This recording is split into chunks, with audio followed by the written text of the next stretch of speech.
Bonjour à tous, bienvenue dans cette nouvelle édition du Grand JT des Territoires sur TV5 Monde et sur vos chaînes de la TNT en région. Voici tout de suite les titres de l'actualité. Un monde plus vert, l'événement de la semaine, c'était le Forum Nouveau Monde, forum de la transition environnementale et sociétale qui s'est tenu à Montpellier. Nous entendrons dans ce journal la vice-présidente du groupe La Dépêche, Marie-France Marchand-Baillet, partenaire de l'événement, visiblement très soucieuse de ces questions. Vous entendrez également le récit des aventures rocambolesques du navigateur Guirec Soudé, tout juste rentré d'une traversée de l'Atlantique à la rame. Et oui, des péripéties qui ne manquent pas de rebondissements, vous le verrez dans un instant. Le Tigerwood des maternelles sera dans ce journal. On fera la connaissance d'un sacré petit bonhomme. À l'âge où les enfants aiment faire de la balançoire, eh bien Georges, lui, passe la plupart de son temps sur un green à peaufiner son swing. Et puis dans ce journal, un éclairage, celui de Joseph Arakel, vice-président de la Ligue contre le cancer, qui nous parlera de l'opération qui a eu lieu le week-end dernier à Marseille. Que d'émulation au Palais des Congrès de Montpellier pour commencer ce journal. Et pour cause, s'est tenu 3 jours durant le Forum Nouveau Monde. Un moment d'échange, de débat autour de la biodiversité, de l'économie circulaire aussi. Des ateliers étaient également proposés pour apprendre à bricoler, à coudre. Des ateliers également de sensibilisation au zéro déchet ou bien encore au risque climatique. Interviewée sur le forum, Marie-France Marchand-Baillet, la vice-présidente du groupe La Dépêche, partenaire de l'événement, se montre extrêmement optimiste pour l'avenir. Les jeunes, les enfants, les adolescents sont très sensibilisés au sujet de la transition écologique. C'est eux qui tapent du poing sur la table en disant à leurs parents on fait plus ceci, on fait plus cela. Et je suis quelqu'un de très optimiste. Je crois en la jeunesse absolument et je suis convaincue que c'est la génération des 15-30 ans qui va faire basculer les choses. On continue dans le vert dans ce journal avec un avion 100% électrique. Après la voiture électrique, l'avion électrique. Je vous présente Vélis, un avion qui peut voler 50 minutes en autonomie entre 160 et 180 km/h. À Toulouse, les élèves de l'ENAC, l'École nationale de l'aviation civile, ont pu le tester. Un événement immortalisé par la caméra d'Agnès Grimaldi pour La Dépêche, nos confrères sur place. On est assez fiers d'être les pionniers, donc les premiers vols Vélis, l'ENAC. C'est important pour l'ENAC, c'est important pour l'industrie, donc on est baigné là-dedans et on joue le jeu, voler sur le Vélis. Je vous le disais dans les titres de ce journal, après le vert, le rose. Et Octobre Rose, comme vous le savez peut-être, c'est le mois d'octobre qui est consacré à la prévention contre le cancer du sein. Partout en France, tout au long du mois, des animations sont organisées par la Ligue contre le cancer. Comme à Marseille, par exemple, où le groupe Mulet-Quétu a donné le tempo face à Sainte-Féréole. Et justement, nous avons joint par téléphone Joseph Arakel, le vice-président de la Ligue 13, l'antenne marseillaise de la Ligue contre le cancer. Il revient notamment sur l'importance du dépistage et le dynamisme de l'association. Écoutez Joseph Arakel. Alors ça fonctionne bien parce que c'est une ligue qui est innovante et aussi qui le doit à son président Pierre Garosi. Donc cette maison du bien-être qui a accueilli le président Daniel Distry, ça incarne vraiment cette nouvelle image de la Ligue pour être plus proche des gens. Il faut arriver à vaincre ce combat, et on n'arrivera à le vaincre qu'en trouvant les solutions médicales. Ce que je veux vraiment rappeler, c'est cette relation de confiance, elle doit être totale, et être sûr que nous sommes au service des malades et uniquement au service des malades. Voilà, et sur votre écran s'affiche à l'instant l'adresse à laquelle vous pouvez faire vos dons à la Ligue contre le cancer. N'hésitez pas, ils ont besoin de vous. Tout à fait autre chose dans ce journal, première récolte au Mont-Dol. Un nouveau vin, un chardonnay, il verra bientôt le jour. Et Natacha Astor et Claire Villalon de TVR à Rennes ont pu assister aux toutes premières vendanges dans ce cépage né il y a à peine 2 ans. Regardez ce reportage. Sur le Mont-Dol, à côté des champs de maïs, un vignoble prend racine. Côte du Moulin, c'est le nom de ce chardonnay. Une aventure folle lancée en 2019 par une association de passionnés. Et pour exploiter la parcelle de 1000 m², il a fallu beaucoup de travail. On a creusé à la baramine et à la main pour faire les trous pour mettre les pieds. Donc voilà, bien tasser, mettre la paille sous la bâche. Au pied du moulin, 1000 pieds de vigne poussent. L'endroit est idéal. Nous sommes sur un rocher qui va essayer de se frayer un chemin à travers cette roche. Nous sommes sur une pente extraordinaire, comme vous pouvez le voir. En Bretagne, il y a quelquefois un peu de pluie. Et c'est vrai que la vigne, par définition, n'aime pas tellement l'eau. Et donc ici, on n'aura pas ce problème-là.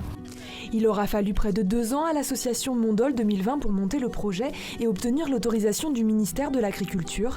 Aujourd'hui, l'équipe de bénévoles récolte les quelques grappes de raisin, mais il faudra attendre 2022 pour déguster la première cuvée.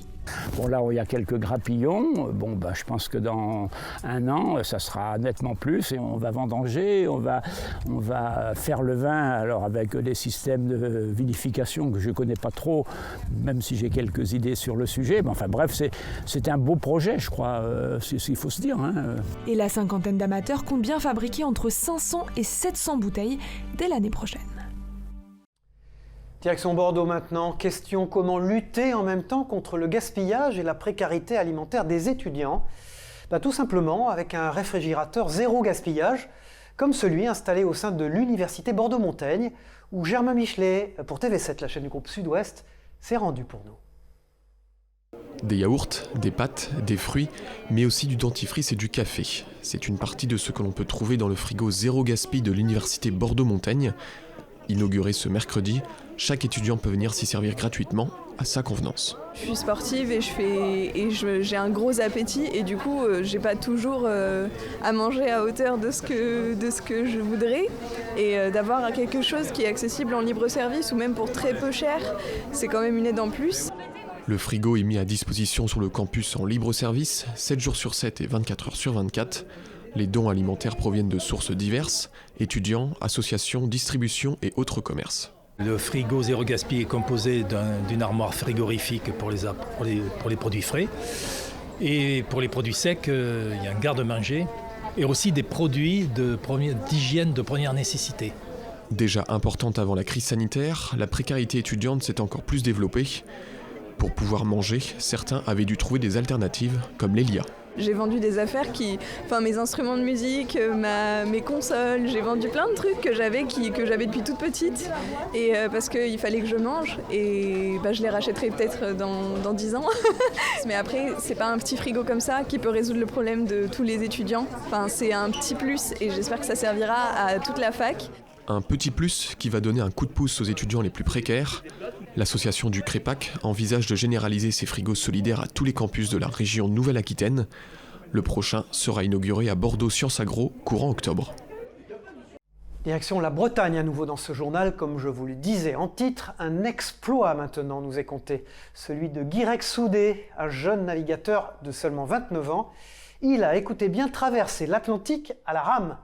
Un périple de 5000 km, loin d'être une sinécure, comme il l'a expliqué au micro de Valérie Leroux-Coleno, de TBO, la chaîne du groupe Le Télégramme, à son arrivée au port de Château de Brest. Pour accueillir le rameur costarmoricain, c'est toute la panoplie de la marine à moteur, à voile, à foil qui était de sortie dans la rade de Brest. D'abord remorqué, Guirec a ressorti les rames pour faire symboliquement son entrée dans le port. Sur le quai, beaucoup de gwenadus, de bravos criés, beaucoup d'émotions et d'admiration. Je suis ses aventures sur les réseaux sociaux et que j'avais encore jamais eu l'occasion de le voir en vrai. Après 107 jours de mer, 20 heures de rame par jour, le marin était surtout content d'arriver sain et sauf et d'arriver en Bretagne. J'ai une bonne étoile là qui m'a guidé. C'est quoi, arriver sur mes terres et être reçu comme ça là, mais... Que d'émotions, Mais cela n'était pas gagné, car après 70 jours de traversée, des vents contraires l'empêchent de rentrer et le marin ne cesse de dériver. Donc j'ai décidé de faire du sud-ouest, donc partir un peu à l'opposé de la Bretagne, et je m'écartais. Et là, j'ai vraiment galéré. J'ai mis 24 jours à tourner en rond, à récupérer mon point GPS. Mais j'étais tellement heureux, parce que pour moi, arriver en Irlande, en Espagne, mais j'aurais dû recommencer en fait. C'était... Mais non, Simonique, sa fidèle poule, n'était pas de la partie. Guirec avoue s'être fait beaucoup de nouveaux compagnons pendant la traversée. J'étais suivi par des requins blancs, j'ai vu des orques, j'ai eu des baleines, j'ai eu des étoiles filantes à gogo. Des moments magiques qui l'ont aidé à tenir dans cette aventure plus longue et plus éprouvante que prévu. Le marin s'est fait de grosses frayeurs, comme ce moment dans l'attente d'une tempête tropicale. Et là je me suis retourné, j'ai rien vu venir, et je me suis retrouvé du coup à l'envers. Et l'eau a commencé à rentrer. J'avais plus d'air dans mon bateau, et je me suis retrouvé à l'envers, avec mes affaires qui partaient. À bord, plus rien ne fonctionne, les vivres commencent à manquer. S'il apparaît souriant et bronzé aujourd'hui, Guirec Soudé a perdu 14 kilos. Mais comme un Breton, il a tenu bon, un courage salué sur le quai par Eugène Riguidel. Ses proches, évidemment. Voilà l'aventurier à terre et ses proches, comme beaucoup de Bretons aujourd'hui, fiers et rassurés. Et dans ce journal, nous partons maintenant pour le Pas-de-Calais, à la rencontre d'un ancien enseignant qui a décidé de changer de vie et de devenir brasseur. C'est le récit d'une reconversion réussie par Caroline Fichten de WEO, la chaîne de la Voix du Nord. Opération concassage ce matin chez Éric Vasseur. Cet ancien enseignant devenu brasseur s'est lancé en 2018. Il a aménagé son garage, investi dans du matériel et a fait le grand saut de la reconversion professionnelle basée sur une passion. La passion, elle est venue par le biais de mon beau-fils, qui lui est brasseur aussi. À force d'en discuter, voilà, le petit virus est arrivé. Une fois qu'on tombe dedans, je pense qu'on a du mal à en sortir. Et puis ras-le-bol de l'enseignement, envie d'autre chose. Pour passer à autre chose, il a fallu un peu de temps, car on ne s'improvise pas brasseur. Vous avez vu tout à l'heure le concassage, là je suis en train de faire l'empâtage, c'est-à-dire que je mets mes céréales concassées dans l'eau chaude afin de récupérer tous les sucres fermenticibles des céréales. Je suis parti en formation, et après système D pour apprendre. Et donc après, des essais pour créer les recettes sur du matériel beaucoup plus petit. La brasserie des Terres d'Opale, c'est l'histoire d'un ancien prof qui voulait faire quelque chose de ses mains, qui est tombé sur un passionné et s'est lancé à son tour, entraînant avec lui son épouse enseignante. Une histoire d'ex-prof donc, mais surtout de famille et de passion. Voilà, dans ce journal, vous allez le voir, Tiger Woods n'a qu'à bien se tenir. Tout comme le champion américain George a tenu son tout premier club à l'âge de 2 ans. Et aujourd'hui, à seulement 4 ans, c'est le plus jeune licencié du golf Isabella de Plaisir dans les Yvelines. Portrait d'un très jeune passionné, signé Bichante Mérien Sansisteban pour TV78. Qui est-ce qui t'apprend à jouer au golf? Papa. Une passion de père en fils. À 4 ans seulement, Georges est le plus jeune licencié du golf Isabella de Plaisir, une histoire avec les clubs qui a débuté il y a presque 2 ans. Ça faisait un an, enfin un peu moins d'un an, ça faisait 6 mois qu'il avait démarré. Et donc il y a eu cette période de Covid où on était tous à la maison. Et là, pendant les après-midi, lorsqu'on était enfermés, j'ai sorti un club et vraiment j'ai remarqué que Georges était très attiré. Il tapait avec moi pratiquement tous les midis des balles pour faire des petites approches. Pour François, son père, Georges a déjà les qualités pour faire de lui un futur bon golfeur, et ce, même en temps de pluie. Je trouve qu'il reste très concentré, parce qu'il apprécie vraiment ça. Son objectif, quand il tape une balle, c'est de nous montrer qu'il a réussi, donc il est très fier lorsqu'il a réussi à taper la balle. Et après, vraiment, essayer de la rentrer jusque dans le trou, et il reste très patient. Donc ça, c'est vraiment bien. Et c'est aussi autre chose, c'est que quand il rate un coup, il arrive à se reconcentrer et dire c'est pas grave, je vais réessayer une deuxième fois. Tous les dimanches, l'apprenti golfeur vient sur le domaine de Plaisir, soit pour jouer avec sa famille, soit pour renforcer ses bases lors d'un cours de 45 minutes. Georges a été licencié l'année de ses 2 ans, au cours de sa 2e année. Voilà, il a démarré à 2 ans et demi et on a grand plaisir à le compter parmi nos effectifs. C'est effectivement notre plus jeune pousse et ça prouve à tout le monde qu'il n'y a vraiment pas de limite pour commencer le golf. Papa, regarde-moi. Contrairement à d'autres enfants du club, il a moins déjà besoin de ses parents pour aller tout de suite en cours. En fait, il est super motivé, il n'est pas trop timide. Georges a déjà passé son premier drapeau en cours et lorsqu'on lui demande, il se voit poursuivre sa passion pour toute la vie. Voilà, il était sans doute également lui aussi un excellent golfeur. Ça ne vous a pas échappé. Le dernier volet des aventures de James Bond, Mourir peut attendre, vient de sortir sur nos écrans. Une avant-première exceptionnelle avait été organisée à Monaco. Et comme vous le voyez sur ces images, prises par Fabien Bonilla de Monaco Info, nos partenaires sur place, le prince Albert II est arrivé au volant d'une sublime Aston Martin, accompagné du réalisateur du film, Kari Fukunaga. Voilà, Manu Dibango, saviez-vous que le saxophoniste camerounais qui nous a quittés en mars 2020 avait vécu dans une commune de 3000 habitants en plein cœur de la Sarthe. Son passage est resté gravé dans les mémoires de chacun là-bas, comme a pu le constater Anthony Piton de Vial MTV sur place, nos partenaires. Il tenait beaucoup à ce tableau et il a voulu me l'offrir avant de partir. Ces souvenirs, Michel les conserve précieusement. Ce Calaisien est l'un des grands amis de Manu Dibango. L'icône du jazz, Michel l'a rencontré en 1992 quand il a souhaité renouer avec la ville de Saint-Calais. Je suis très ému quand on évoque son nom. J'ai toujours aussi son rire dans ma tête. C'était une vedette internationale, mais il était d'une simplicité qui faisait tout le reste. Manu Dibango a connu Saint-Calais à 16 ans, par le plus grand des hasards. Son père voulait qu'il fasse des études. Son frère avait un correspondant à Saint-Calais. Et c'est comme ça qu'il a débarqué ici, mais il aurait pu avoir un correspondant ailleurs et il serait débarqué ailleurs.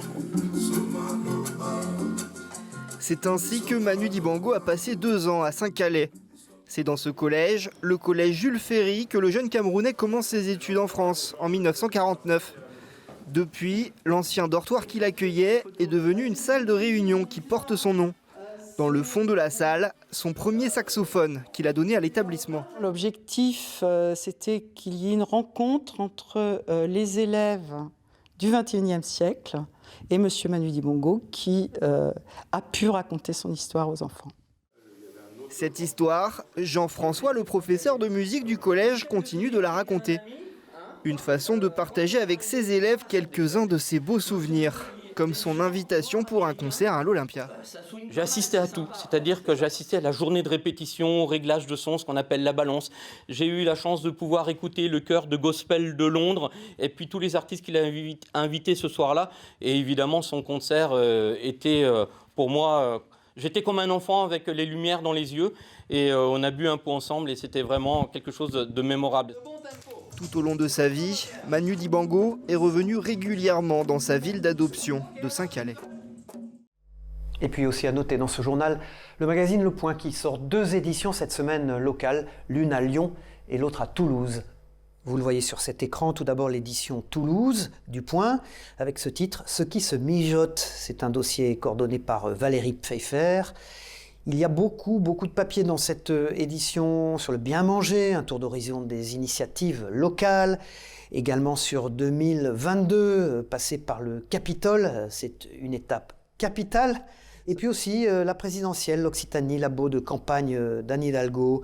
Et puis de la littérature avec Christian Autier qui chante une ode à sa muse. Enfin, les carnets d'adresses de la rentrée pour Toulouse et ses environs. Et également un dossier très intéressant sur l'immobilier au plus haut. Donc l'édition Toulouse du Point cette semaine. Et puis vous le voyez sur cet écran également, l'édition Lyon avec ce titre « Ce qui se mijote ». Un dossier coordonné par Audrey Emery au Point, avec l'institution Bocuse, de nouveau au firmament, avec un point d'interrogation, un article très intéressant sur cette icône lyonnaise, et puis les tables à sensations de la rentrée à Lyon, un caviste aussi, avec un repère de bonnes cuvées, et puis toujours la politique abordée dans cette édition locale avec l'opposition, le retour de la droite à Lyon. Enfin, un dossier sur les valeurs sûres de l'immobilier qui s'assagit. Donc l'édition locale du Point à Lyon cette semaine. Voilà, lire c'est aussi voyager, disait Victor Hugo. Alors rien d'étonnant de découvrir une librairie dans d'anciens wagons de train. Un lieu chargé d'histoire que nous font visiter Jérôme Errand et Michael Joly de Via 95, nos confrères dans le Val d'Oise. Des bouquins dans des tiroirs, de drôles de sièges, des étagères étroites. La Caverne aux livres, c'est une librairie insolite, dans des wagons et une halle à marchandises qui croisent les voies de la gare d'Auvers-sur-Oise. Un projet un peu fou, initié en 1989 par Philippe Ferry, lassé du journalisme. Son fils s'en souvient bien. Au départ, il voulait quelque chose de très très grand, il voulait se mettre dans les champs. Malheureusement, on s'est rendu compte que dans les champs, il n'y aurait personne qui passerait. Donc on a trouvé cette halle à marchandises et on a rajouté 3 wagons qu'on a fait venir de la gare du Nord il y a 30 ans. Rachetés par la ville en 2017, 2 des 3 wagons, en jaune à l'origine, ont été repeints en bordeaux en 2020. Un moyen de retrouver la couleur historique de ces fourgons postaux SNCF d'avant-guerre. Antoine Ferry a été témoin de ce changement. Depuis une quinzaine d'années, il a repris l'œuvre de son père disparu. J'ai fait la librairie à ma façon à moi, alors que lui, c'était beaucoup d'ésotérisme et beaucoup de livres religieux. Religion, cuisine, animaux, voyage. le public peut trouver de tout parmi les dizaines de milliers de livres en vente. Une variété qui attire jusqu'à Patrick Poivre d'Arvor. L'ancien présentateur du JT de TF1 vient au moins une fois par an faire ses emplettes. En plus de l'exhaustivité, les personnes apprécient aussi et surtout l'ambiance. En général, lorsqu'elles rentrent, elles disent « Oh, c'est extraordinaire, oh, c'est splendide, oh, on se croirait chez Harry Potter ». Enfin bon, plein de réflexions. Combien vous avez de livres? Enfin, les gens en général sont enchantés. Pour alimenter cet antre, Antoine Ferry achète ou reçoit des dons suite à des déménagements ou des décès. L'un des 2 derniers bouquinistes du Val d'Oise espère susciter des vocations chez les jeunes générations. Voilà, partons en pleine nature maintenant pour avoir la chance d'entendre le brame du cerf. Alors il faut non seulement de la patience, mais aussi de la persévérance. Et Norbert Laïs, ce passionné de cervidés, n'en manque pas, vous allez le voir, comme ont pu le constater Aurélie Colombel et Hélène Leplat pour Vosges Télévisions. Regardez.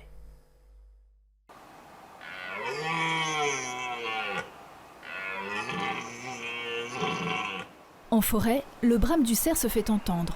L'automne sonne la saison des amours, l'occasion pour Norbert Laïs de s'approcher des cervidés. Sur les hauteurs du Valtin, il a remarqué leur passage dans les fourrés. Il passe du monde là. Des flaques de boue, des traces dedans. Et puis en regardant bien les traces, on voit que c'est du cerf. Parce qu'on ne voit pas les traces d'ergot, comme le sanglier. Le vidéaste décide donc de positionner une caméra à proximité. Il récupérera son matériel plus tard. En attendant, il cherche un autre endroit pour se poster avant la nuit. Déjà, il faut se mettre au bon endroit, savoir connaître le terrain, savoir d'où viennent les animaux, pour ne pas être surpris. Moi, je sais que ça va venir par là. J'entendrai d'abord bramer au fond là-bas. Après, ce sera ici. Après, ils monteront. Quand il a de la chance, ce passionné de nature rapporte ses trésors chez lui.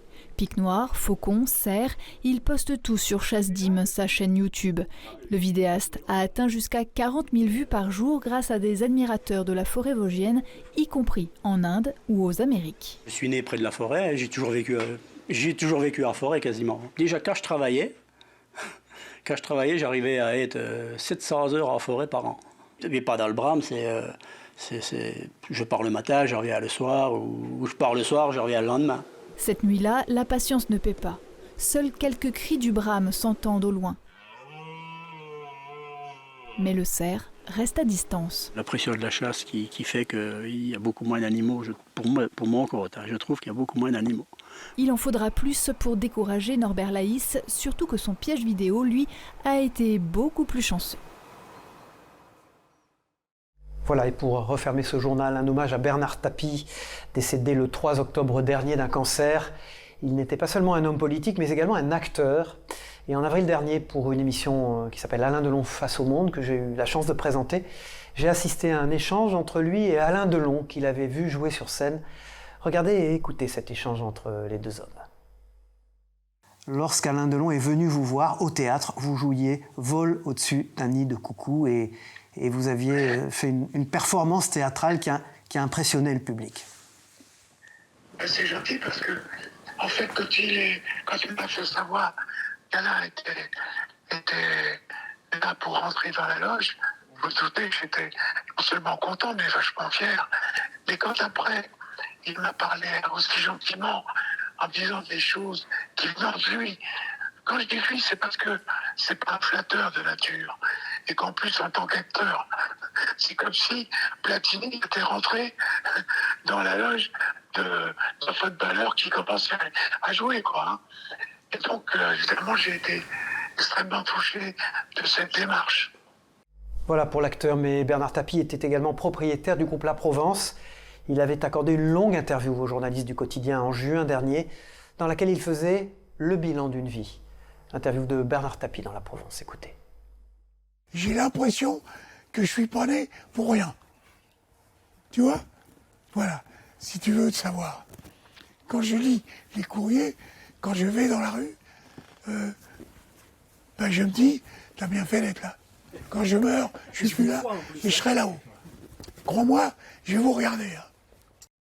Voilà, c'est la fin de ce grand JT des territoires. Merci de nous avoir suivis sur TV5 Monde et sur vos chaînes régionales de la TNT. On se retrouve très vite pour une prochaine édition. Au revoir à tous et bon courage.